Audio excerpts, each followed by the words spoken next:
ہمارے مسجدیں ہماری مسجدیں ہمارے بازار، ہمارا میڈیا، ہماری گورنمنٹ، ہمارے اسکول، ہمارے مدرسے، ہمارے محلے، ایچ اینڈ ایوری تھنگ جو ہے نا ان کے انڈر کنٹرول ہو چکی ہے. ایچ اینڈ ایوری تھنگ. ہم اسی چیز کے اوپر بھی جو ہے نا یقین دانی نہیں کر سکتے کہ سامنے جو قرآن پڑھانے والا جو شخص ہے وہ مسلمان ہے کہ یہودی.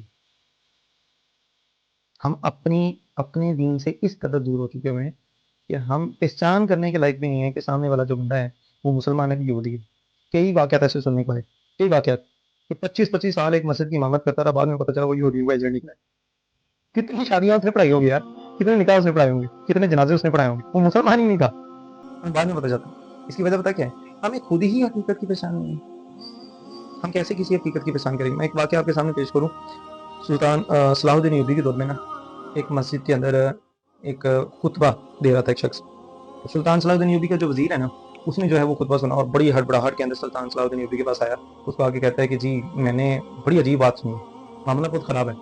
تو وہ دونوں جب مسجد میں خطبہ سنا تو خطبے میں وہ کیا کہہ رہا ہے؟ نماز پڑھو، زکوٰۃ دو، حج کرو، پرسکون ہو کے رہو، امن و امان کے ساتھ رہو. یعنی وہ نماز پڑھنے کی بھی تلقین کر رہا ہے، وہ روزہ رکھنے کی بھی تلقین کر رہا ہے، وہ حج کرنے کی بھی تلقین کر رہا ہے، وہ زکوٰۃ کرنے کی بھی تلقین کر رہا ہے، وہ توحید پہ جمع رہنے کی بھی تلقین کر رہا ہے.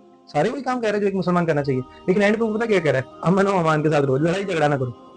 اس نے پکڑ لیا، صلاح الدین ایوبی نے پکڑ لیا اس کو. بتاؤ تم کون ہو؟ نہیں بولا وہ. اس نے اس کا ہاتھ پکڑا، رکھ کر تلوار کے ساتھ اس کی انگلیاں کاٹی، بول پڑا میں مسلمان نہیں، میں یہودی ہوں، عیسائی ہوں.